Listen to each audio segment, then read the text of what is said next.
자, 오늘은 십계명 18번째, 육계명 세 번째입니다. 살인하지 말라. 자, 짧지만 굉장히 분명하고 또 확실한 명령을 하나님이 우리에게 주셨습니다. 자, 육계명이 오늘 우리 시대에 참 중요한 메시지, 명령인 게 사실입니다. 요즘 생명경시 풍조를 우리가 늘 대하고 있죠. 사람을 너무 이렇게 소홀히 대하고 생명을 아무렇게나 그냥 대하는, 죽이는 시대를 살고 있습니다. 엽기적인 사건도 너무 많고 이런 살인 사건이 참 너무 빈번하고 또 이런 세계적으로도 전쟁, 테러 이런 것들을 통해서도 일어나고 있습니다. 여러 해 전에 미국 심리학회에서 아이들이 초등학교를 마칠 때까지 약 8,000번의 살인 사건, 살인 장면, 그리고 10,000번 이상의 폭력 장면을 이런 미디어, 영상 매체를 통해서 접하게 된다는 보고서가 있었습니다. 그러니까 얼마나 많은 그 살인을 목격하는 거죠. 영상을 통하여. 요즘 아이들의, 청소년들의 이 인터넷, 온라인 게임들을 보면은 아주 부모님들이 보면 상상을 초월하는 엽기적이죠. 막 피가 선절이 막 낭자한 아주 잔인하게 사람을 죽이는 게임들이 이제 있기 때문에 워게임, 전쟁 게임들이죠. 참 무시무시해요. 예, 그런 게임을 한참 신나게 하고 있는데 건드리면 큰일 납니다. 위험하죠, 위험해. 막 욕을 하고 그래요. 굉장히 폭력적인 것입니다. 자, 오늘 우리는 이 생명에 대한 개념이 많이 왜곡된 시대를 살고 있습니다. 또 요즘 낙태 문제, 유아 살해, 안락사, 살인 방조, 자살 이런 세계적인 이슈들이 있습니다. 하나님이 육계명을 주신 의도는 분명하죠. 인간의 생명이 너무도 귀중하다.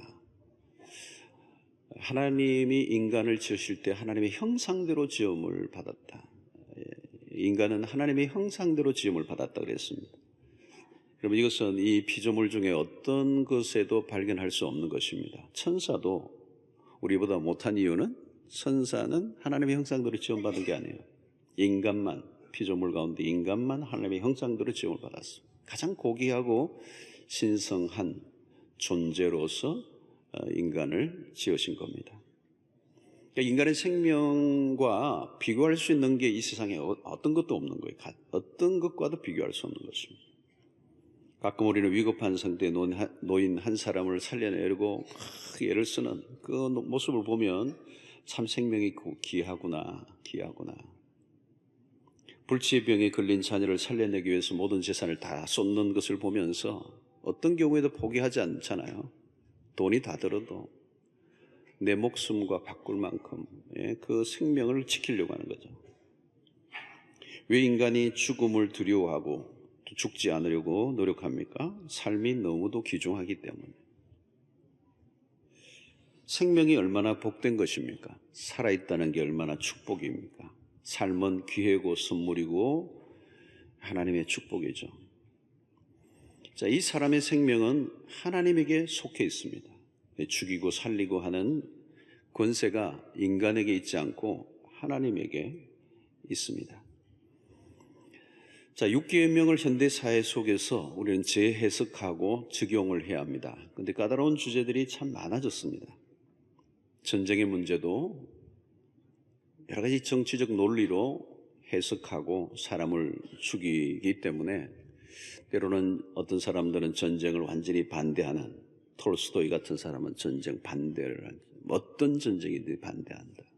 이런 그 논리도 있고, 또 평화를 지켜내기 위해서는 불가피하게 또 전쟁을 해야 되고 사람을 죽이는 일들이 일어납니다.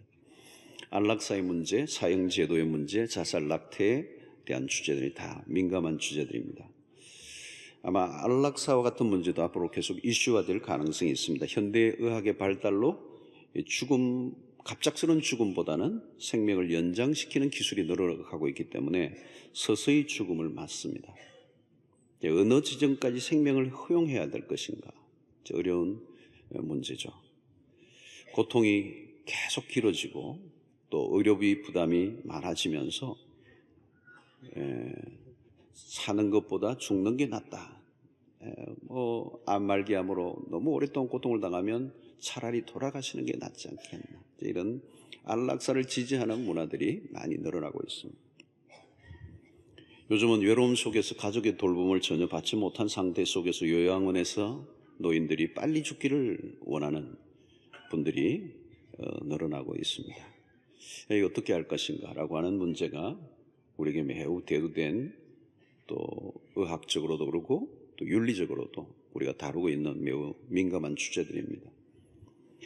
자, 오늘 설교는 좀 까다롭고 민감하고 좀 다루기 어려운 그런 주제를 이 육계명을 다루면서 해야 될 것 같습니다. 자, 오늘 좀 다루고 싶은 주제 중에 하나는 자살의 문제입니다. 자살의 문제는 이제 피할 수 없는 주제가 되었습니다. 우리 시대 매우 심각한 증상으로 이미 떠올라 있습니다. 우리가 잘 알고 있는 것처럼 OECD 국가 중에서 자살률 1위를 8회, 9회째 하고 있습니다. 청소년 자살률도 1위입니다. 이제 자살은 먼 얘기가 아니죠. 가족, 친척, 친구들 가운데, 우리 이웃 가운데 벌어지고 있습니다. 특히 연예인들이나 유명한 분들 가운데 크리스찬으로 알려져 있던 사람들마저도 자살을 심심찮게 하면서 우리를 당황하게 합니다. 자살에 대한 구체적인 통계는 언급하지 않아도 대충 우리는 알고 있습니다. 통계적으로 보면 엄청난 지난 10년간 가파르게 증가하고 있습니다. 자, 우리는 이 문제에 대해서 구체적으로 언급하기를 원치 않고 공론화하지 않으려고 그냥 듣고 지나가려고 하는 분위기가 많고, 교회도 이 문제를 어떻게 다뤄야 되는지에 대해서 상당히 난감해하고 있습니다. 자살은 그 자체로는 스스로를 죽이는 살인 행위죠. 요즘은 우울증으로 인한 자살이 또 많아지면서 이것을 병사로 다루기도 합니다. 성경에서도 실제로 여러 자살자들이 나옵니다. 사울 왕이 그렇게 죽었습니다. 압살롬의 반란에 동참했던 아히도벨이 반란에 실패하자 스스로 목숨을 끊습니다. 유다의 시므리라는 악한 왕도 불을 질러서 자신을 죽이죠. 신약에서는 우리가 잘 아는 것처럼 가룟 유다가 스스로 예수님을 판 것에 대한 가책을 느끼고 목을 메어 죽습니다. 자살을 하신 자살자들을 보면 목숨을 끊는 데는 그만한 사정들이 모두가 있는 게 사실일 겁니다. 기독교에서는 자살을 어떻게 다루는가? 가장 궁금해하는 것은 신자는 자살하면 어떻게 되는가? 그 영혼이 지옥 가는가? 교리적으로 본다면 자살한다고 지옥 가는 것은 아닙니다. 이 구원의 문제는 믿음으로 결정되는 일이기 때문에 외적인 행위로 판단하기는 어렵습니다. 그렇다고 예수를 믿고 천국을 가기 때문에 자살해도 된다는 결론을 쉽게 내려서도 안 되는 거죠. 자살은 남을 죽이는 것과 동일하게 하나님 주신 자신을 죽이는 살인 행위입니다. 무엇보다 자살은 당사자의 문제로만 끝나는 게 아니라 주변 사람들에게 너무도 깊은 상처와 고통을 남기게 됩니다. 어쩌면 죽은 사람보다도 더 큰 긴 고통을 가까운 사람들이 겪어야 되죠. 자, 여러분, 우리가 진짜 예수를 믿고 구원을 얻은 백성이라면 삶의 가치를 생각해 보아야 합니다. 하나님은 인간이 스스로 목숨을 끊는 것을 원하시는 분이 아닙니다. 우리에게 생명을 주신 분은 하나님이시죠. 내 몸이기 때문에 내 마음대로 한다고 생각하기가 쉽습니다. 그런데 우리의 몸이 아닙니다. 생명을 우리가 만들어낼 수 없습니다. 우리에게서 생명이 나온 게 아니에요. 우리는 어떤 생명도 스스로 만들어낼 수 있는 능력이 없습니다. 생명은 하나님이 주신 것입니다. 하나님이 생명을 주실 때는 그 생명을 주신 목적이 있는 것입니다. 그러므로 중요한 것은 신자라면 사는 이유, 삶의 목적을 분명히 깨닫고 사는 것이 중요합니다. 예수를 믿고 난 다음에 얻은 가장 큰 축복은 뭐냐면 삶의 이유를 발견한 것입니다. 존재론적인 질문에 답을 얻은 것, 이게 예수를 믿고 난 다음에 얻은 가장 큰 축복인 것 같아요. 여러분, 이 질문, 존재는 왜 사느냐라고 하는, 삶이 무슨 의미가 있느냐라고 하는 부분에 대한 이 답을 얻지 못하면 어느 한순간에 휙 돌아버리는 거예요. 방황하는 것입니다. 절망하고 허무에 깊이 사로잡히면 사실 못 삽니다. 내가 왜 사는지 의미를 느끼지 못하면 인생이 갑자기 무너져요. 여러분, 성공을 인생의 목적으로 살던 사람이 성공이 좌절되고 나면 죽으려고 하죠. 돈이 목적이 되었던 사람들이 그 돈에 문제가 생기고 돈을 잃어버리면 죽으려고 합니다. 명예를 중요하게 여겼던 사람이 그 명예가 사라지면 죽으려고 하는 거죠. 자존심 하나를 붙들고 살았는데 누가 짓밟으면 죽고자 하는 거죠. 그러나 여러분, 우리의 존재의 목적이 성공도 돈도 자존심도 명예도 아닙니다.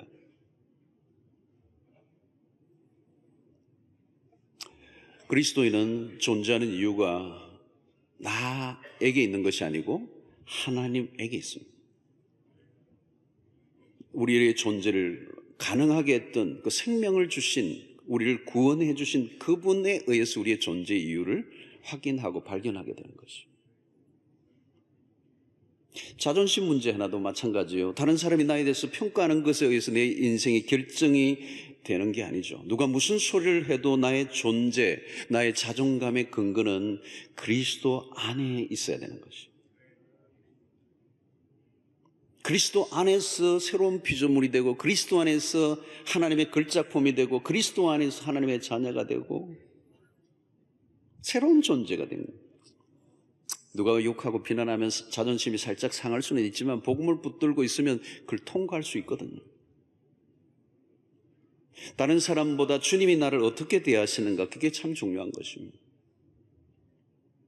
우리가 하나님의 나라를 추구하고 산다면 사업이 좀 기울고 돈을 잃어버려도 그것이 나의 궁극적인 목적이 아니었기 때문에 충격에서 헤어나올 수 있습니다.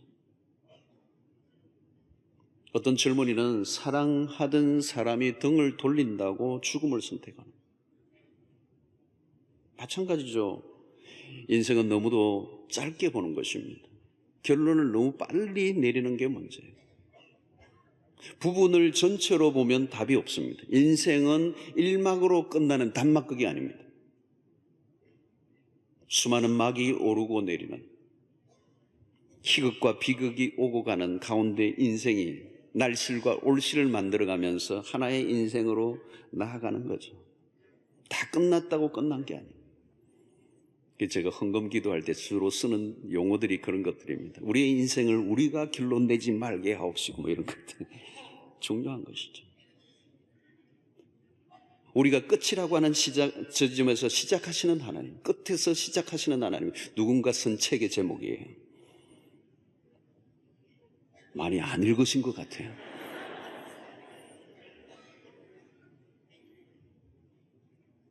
자기가 인생의 결론을 너무 빨리 내려버리는 거예요. 요기베라, 얼마 전에 죽었던 요기베라가 남긴 유명한 말이 있죠. 끝나기 전에는 끝난 것이 아니다. 여러분, 사도 바울은 죽을 것 같은 위기를 수없이 당했습니다. 그는 죽고자 하는 마음을 가진 적도 있어요. 그러나 죽음과 삶의 문제 사이에서 사는 이유를 그가 찾았습니다. 그것은 그리스도 때문에 내게 사는 것이 그리스도니. 왜 죽으려고 하죠? 살 이유를 찾아낼 수 없을 때. 그렇습니다. 여러분, 세상에서는 우리가 살 이유를 찾아내기가 어려울 때가 많아요. 의미 발견하는 게 쉽지 않아요. 인생을 어떻게 보면 참으로 허무한 것입니다. 그리스도 바깥에서 하나님을 알지 못할 때, 우리가 복음을 온전히 이해하지 않았을 때 이 인생을 바라보면 허무의 바다죠. 돈을 많이 번들, 성공을 많이 한들, 유명해진들, 인기가 높은들, 그것이 내 삶의 존재를 만족시켜 줄 수 있는 요소가 아님을 깨닫게 되는 거예요. 왜 사람들이 그렇게 성공하고 그렇게 돈을 벌고도 떨어집니까? 왜 죽습니까?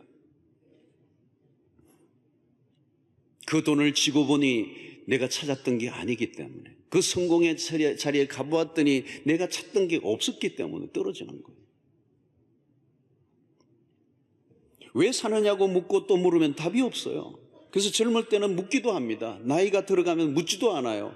물어보았자 답이 없다는 걸 알기 때문에.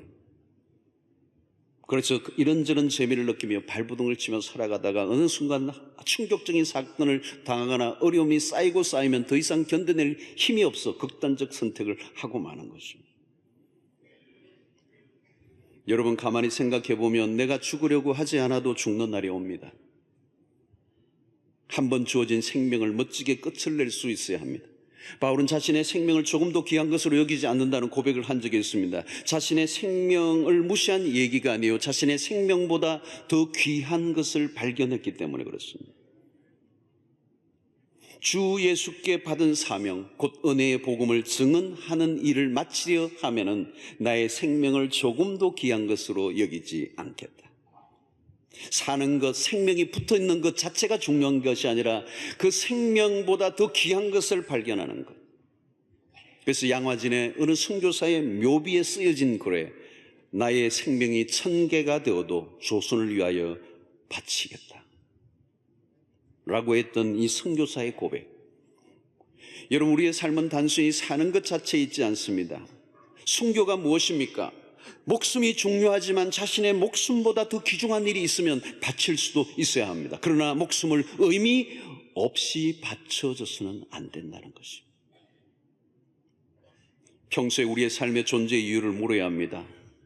누구나 힘들면 죽고 싶을 때가 있습니다. 아마도 죽고 싶다라고 하는 생각을 한 번도 해본 적이 없는 사람은 없을 거예요. 삶의 깊은 회의가 찾아오고 죽고 싶을 때가 있습니다. 너무 억울해 죽고 싶을 때가 있어요. 살아간다는 삶의 짐이 너무 무거워 힘들어 죽고 싶어 할 때가 있습니다. 삶과 죽음 사이를 오고 간 경험은 누구에게나 있습니다. 그러나 삶이 아무리 비참하게 여겨져도 하나님의 백성들이 기억할 것은 우리에게 생명을 주신 분이 하나님이시고 그분이 살아계시고 그분이 내 삶을 이끄신다는 사실.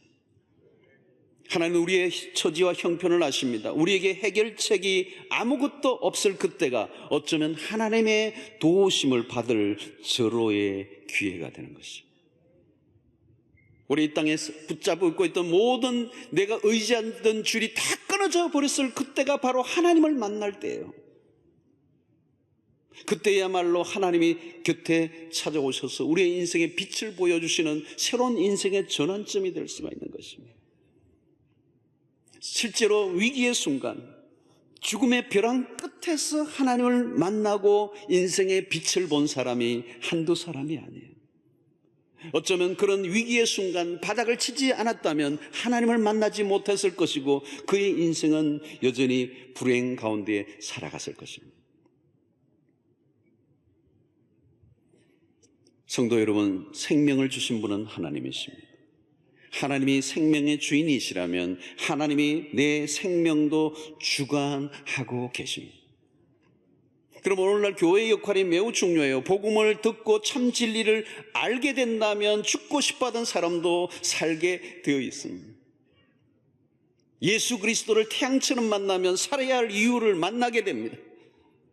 삶의 의미를 찾게 됩니다. 저는 목회를 하는 가장 큰 보람이 그거예요. 정말 소망이 없던 백성들이 진리를 듣고 복음을 듣고 예수를 만나고 하나님을 만난 이후에 살 소망을 가지고 내가 노래할 이유가 있고 흔들 깃발이 있고 가진 것은 아무것도 없고 이전의 삶과 변한 것은 하나도 없는데 그 예수가 태양처럼 내 인생에 찾아오니까 내 삶이 달라져 버리고 내가 존재하는 것 자체가 얼마나 기쁨이고 축복이고 하나님의 은혜인지. 여러분, 돈이 없고 사업이 실패해서 자살하는 게 아니에요. 엄격히 말하면 삶이 힘들어 죽는 게 아니라 살아야 할 이유를 만나지 못해서 죽는 것입니다. 그러므로 여러분, 교회를 다녀도 그냥 다니면 안 돼요. 참 진리와 부딪혀야 돼요. 인생의 궁극적인 질문에 답을 얻어야 하는 겁니다. 여러분, 예수님을 보면 사단의 그 시험 속에 돌들이 떡이 되게 하라, 예수님은 40일 동안 금식하신 상태입니다. 죽음 직전이에요. 40일을 굶었어요. 육체는 완전히 죽음의 밑바닥에서 헤매고 있는 상황입니다. 사단이 와서 이 돌들이 떡이 되게 하라. 주님은 돌이 떡이 되게 할 수 있는 능력을 갖고 계신 분이에요. 그리고 배는 굶주려 있어요. 그럼에도 불구하고 우리 주님의 말씀이 무엇입니까? 이 사람이 떡으로만 사는 것이 아니에요. 하나님의 입에서 나오는 말씀으로 살 것이니라. 여러분, 이게 뭘까요? 인생의 절박한 문제가 턱까지 들어 밀어도 하나님은 진리로, 주님은 진리로 사람은 산다는 거예요. 그 진리가 생명의 떡이라는 거죠. 그 진리가 우리를 살게 하는 힘이라는 거예요. 진리의 말씀에 귀를 기울이면 살 힘을 주신단 말이에요. 그 말씀이 로고스, 생명이 되시고, 그 진리가 우리를 일어나게 하고 내 영이 살게 만들고 어둠을 걷어내고 빛을 보게 하시고 살아갈 존재론적 이유에 대한 질문에 답을 하게 하시는 그 말씀이 진리인 것이죠. 여러분, 성경은 우리 인생의 모든 질문에 충분히 답을 주고도 남습니다. 그러므로 우리가 부지런히 복음을 전하고 사랑을 전해야 할 이유가 여기 있는 것입니다.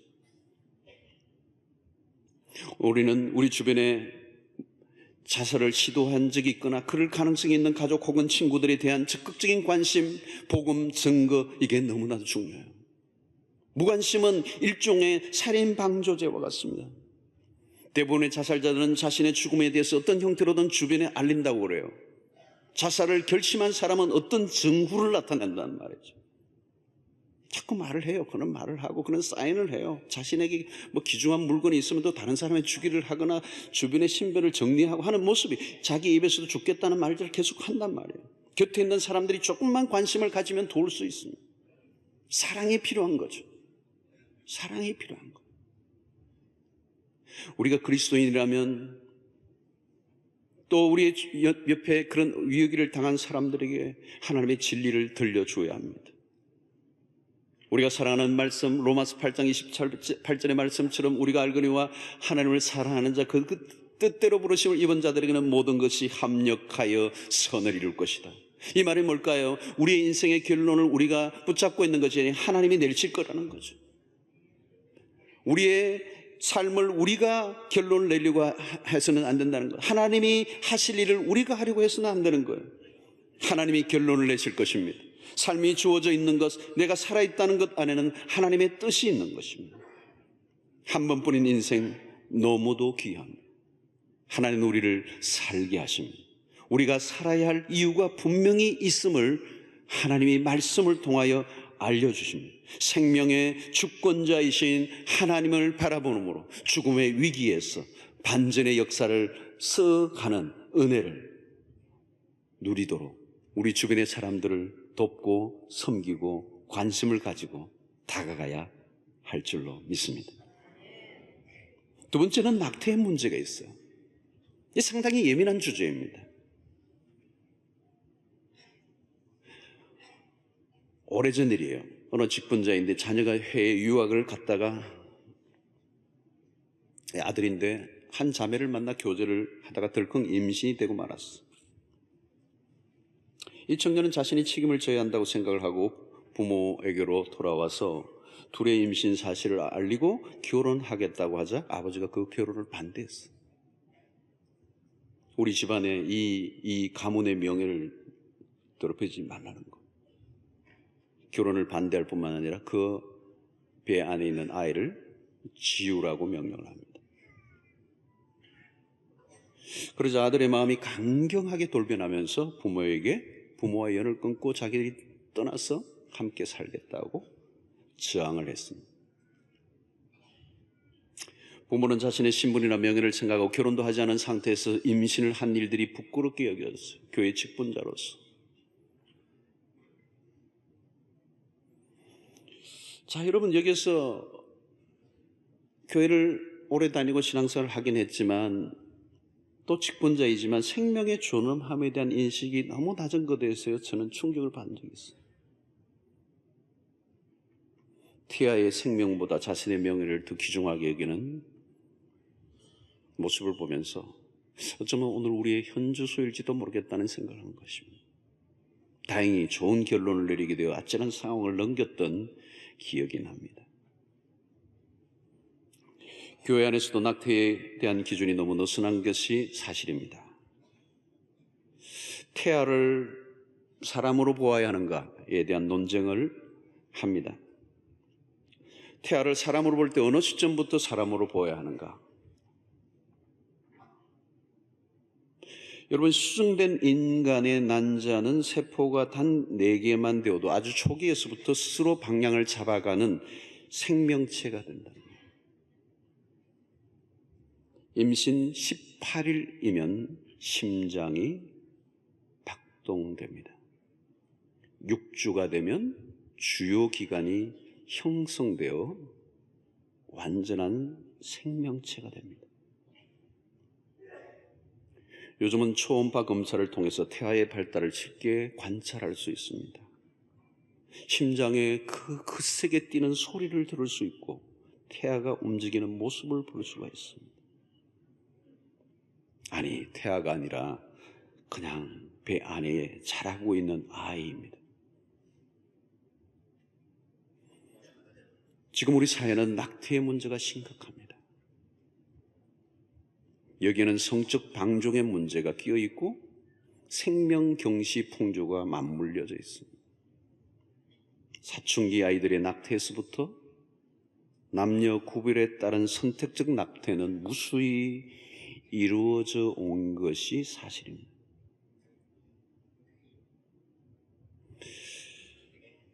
낙태 수술의 과정을 많은 미디어를 통해서도 나타낸 적이 있습니다. 그 생명을 처리하는 과정이 얼마나 잔혹하고 폭력적인지 모릅니다. 이것은 불법이고 하나님의 백성들에게 자명한 육계명을 어기는 것입니다. 오늘날 전쟁에 의한 대량 학살과는 비교할 수 없이 낙태를 통하여 지금도 생명들이 대량으로 죽어가고 있습니다.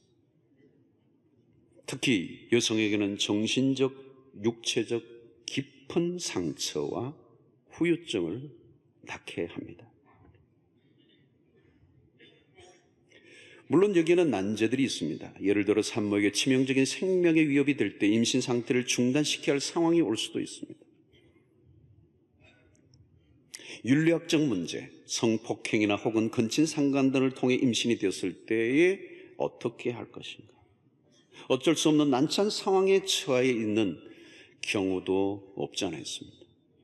자, 이런 문제는 남의 이야기는 쉽게 할 수 있지만 가족 안에서 이런 일이 일어났을 때는 쉽게 처리하기 어려운 난제인 것은 사실입니다. 오늘 이 강단에서 구체적인 답변을 내리기는 어려워요. 그러나 우리는 육계명을 대하면서 생명을 어떻게 다룰 것인가?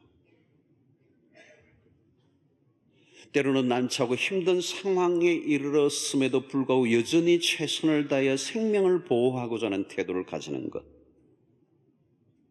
그것이 육계명 앞에 선 우리에게 태도인 것입니다.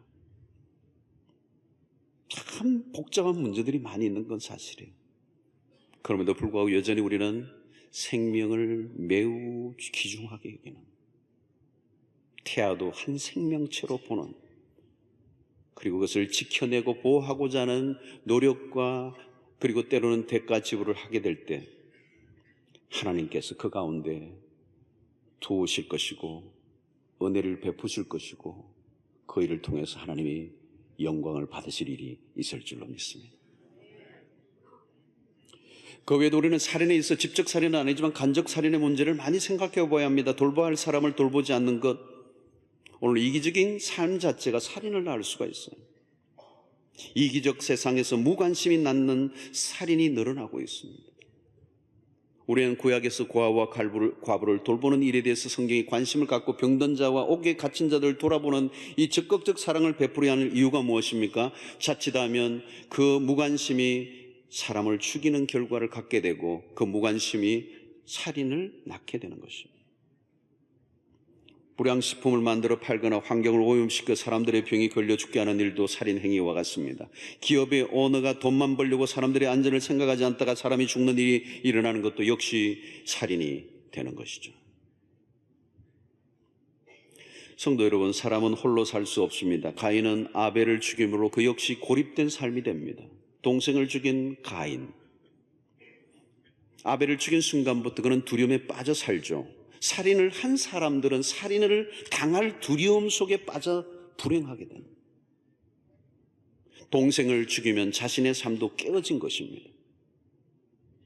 형제를 죽여 피로 물든 땅은 더 이상 살기에 적합한 땅이 아니오. 그래서 그는 도망자로 살게 됩니다. 형제를 지켜야 할 사람이 형제를 죽인 것에 대한 톡톡한 대가를 그는 치르게 되는 것입니다. 물론 그럼에도 불구하고 하나님은 가인을 보호하시는 특단의 은혜를 베풀죠. 그 죄인에 대한 하나님의 은혜. 여러분, 요즘 가족 간의 살인이 많습니다. 상대를 죽이고 내가 행복해질 수 있는 길이 있을까요? 어떤 상황에 벌어진 것이든 그것은 불행으로 가는 것입니다. 부부간에 벌어진 일이 자식들에게까지 고통이 이어집니다. 여러분, 가족이 무엇입니까? 가족이 된 순간부터 어떤 경우에도 행불행이 분리되어 일어나지 않는다는 것입니다. 한쪽이 당하는 고통이면 상대도 동일하게 고통을 당할 수밖에 없습니다. 가족만 그렇겠습니까? 오늘 세상은 함께 살아가는 공동체입니다. 상대를 고통으로 몰아넣고 나는 괜찮을 것이라는 것은 착각인 것입니다. 그러므로 이 살인하지 말라는 말씀은 무엇일까요? 함께 평화롭게 살아가라는 명령입니다. 다른 사람을 죽이면 결국 나를 죽이는 행위와 같아요. 육계면 그리스도인들뿐만 아니라 인류 사회 모두가 지켜야 할 보편적 원리요 법칙인 것입니다. 살인은 공동체를 깨뜨리는 행위입니다. 요즘 북한의 핵 문제가 아주 급부상하고 있습니다. 그래서 우리도 핵을 가져야 한다는 논리들이 많이 이야기되고 있습니다. 얼마나 아픈 얘기입니까? 핵을 사용하는 순간 모두는 불행해집니다. 폭력으로 폭력이 해결되지 않아요. 나만 살고 상대를 죽일 수 있는 길은 없는 것입니다. 여러분, 이기심이 무서운 것은 나를 너무 생각하다가 다른 사람을 제거해버리고 결국은 나도 죽게 되는 것입니다. 여러분, 미움이 왜 나쁜 것입니까? 관계를 깨면 결국 나는 혼자 살아야 되는 것입니다. 나 혼자 살아갈 수 있습니까? 이웃을 사랑하라는 그 말은 그 속에 하나님이 나를 사랑하는 말이 포함되어 있는 것입니다. 이웃을 사랑하는 것이 곧 나를 사랑하는 것이고 나를 사랑하는 것이 곧 이웃을 사랑하는 것입니다. 성도 여러분, 축복은 사람들과의 관계를 통하여 옵니다. 가까운 사람을 죽이면 복의 통로가 없어져 버린 것입니다. 하나님은 보복과 투쟁의 방식이 아니라 화해의 삶을 살기를 원하십니다. 부당한 대우를 받고 분노가 일어날 때라도 하나님에게 그 처분을 맡겨야지 내가 모든 것을 해결하려고 하면 문제를 키우게 되는 것입니다. 성도 여러분, 하나님은 살아계십니다. 하나님이 판결하십니다. 하나님이 심판하십니다. 하나님만이 공정하신 분이십니다. 하나님은 모든 만물을 다스리시고 당신의 그 주권을 행사하십니다. 그래서 우리는 그분의 주권을 인정해야 합니다. 하나님 눈 감고 계신 분이 아니요 우리의 마음과 생각을 감찰하시는 분이십니다. 그러므로 우리가 마음으로라도 죄를 범하지 않도록 힘을 써야 되는 거예요. 혹시 여러분들 가운데 이미 이 6계명의 말씀들을 듣는 가운데 3주 동안 듣는 가운데 우리 안에 어떤 죄들이 생각난다면 그리스도의 보혈을 의지하고 주님 앞에 죄를 낱낱이 고백하여 용서를 얻는 은혜가 있게 되기를 바랍니다. 그래야 6계명을 통하여 생명에 대한 존중심이 회복되는 은혜, 하나님의 형상대로 지음받은 인간을 살해하는 일이 하나님에 대한 정면 도전이라는 사실, 어린아이든 어른이든 기업의 총수든 공장에서 일하는 일용직 노동자든 모든 생명은 동일하게 귀중하다는,